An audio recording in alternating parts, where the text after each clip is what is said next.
Hello. In the traditional motion picture story, the villains are usually defeated. The ending is a happy one. I can make no such promise for the picture you're about to watch. The story isn't over.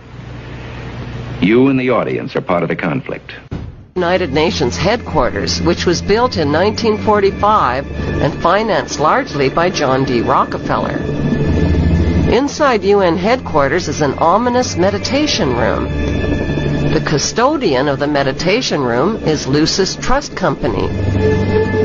At one time, the Lucis Trust was located at 666 United Nations Plaza and was formerly named Lucifer Publishing Company. The Rockefeller-funded UN meditation room is 33 feet long and 18 feet wide.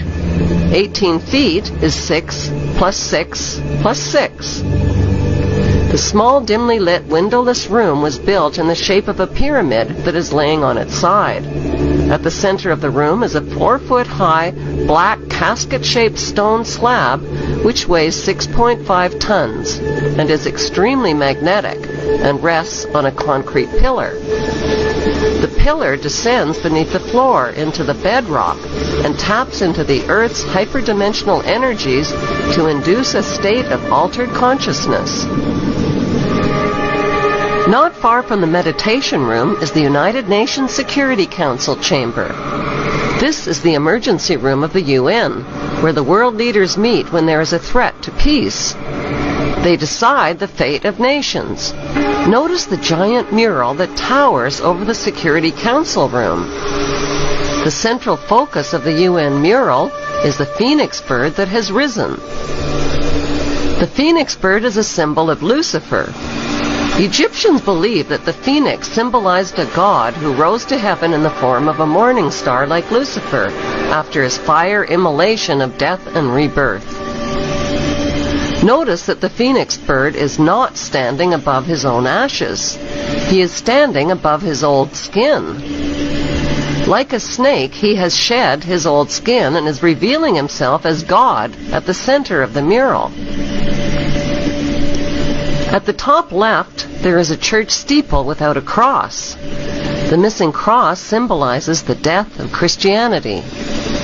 Below, a woman receives the rays of the sun god, while the man in front of her plays Pan's flute. To their right are two pyramid symbols and people joined together by a long blue serpent-like claw. Below the risen phoenix, a sword is driven through a dragon beast. This represents the killing of old beliefs and religions that depicted Lucifer as a beast. The New World religion worships him as beautiful. Behind the phoenix, the ghostly figures of the walking dead are stepping into a void. They symbolize depopulation. On the right panel, the pale horse from the book of Revelation is the bringer of death to humanity through weapons, hunger, and disease. The man is releasing him. The chained black man represents slavery, while the top panel of the mural shows a technologically advanced white race who control industry, art, and science. In this post-apocalyptic mural, the military man standing on the tail of the beast represents worldwide military power. He tips his helmet to the elite, who are climbing out from underground cities where they safely hid from the apocalypse. In the main oval panel above the phoenix bird, a woman is holding flowers. She is the bride in a wedding ceremony. Could the newlyweds symbolize William and Kate? The serpent in human form is tempting the little girl Eve, who accepts the apple. On the right side of the top panel, a reptilian green creature with scaly skin is dancing with a naked woman while musicians entertain him. The general message of the UN's Phoenix Rising mural is that humanity is stepping into a new Luciferic reality. Beneath this disturbingly prophetic mural, world leaders make global decisions that affect the lives of nearly 7 billion people. An occult organization that currently has its headquarters within the United Nations. The objectives of this organization, Lucius Trust, have been codified and embodied in the United Nations Universal Declaration of Human Rights and in the United Nations Charter. Alice A. Bailey, the founder of the quote organization Lucius Trust, developed 10 strategies to establish a new world order. These strategies are, number 1, push God out of the schools. If the people grow up without reference to God, then they will consider God irrelevant to day-to-day life. They know that they have to go after the very things that the Judeo-Christian tradition honors and values. Morality, belief in God, faith, the importance of family, the sanctity of life, the sanctity of marriage. Number 2, break the traditional Judeo-Christian family concept. Break communication between parents and children so that parents can't pass on spiritual values to their children. Do this by pushing excessive child rights. They are extremely anti-parent. It is an effort to get the children to abandon the values of their parents. Through the propaganda they teach them, 7 hours a day for 13 years, and even longer if they attend college. We are losing most of our children to the other side because of the anti-American, anti-God, and anti-free enterprise rhetoric they are filled with in the government schools. Number 3, remove restrictions on sex. Sex is the biggest joy, and Christianity robs people of this. People must be freed to enjoy it without restrictions. But their game right now is to corrupt the 15 to 25-year-olds or less. And right now they're down in the first grade with Heather has 2 mommies, Daddy's roommate, gay pride parade, and now by 8th grade they'll pass out condoms in school colors because that's so patriotic.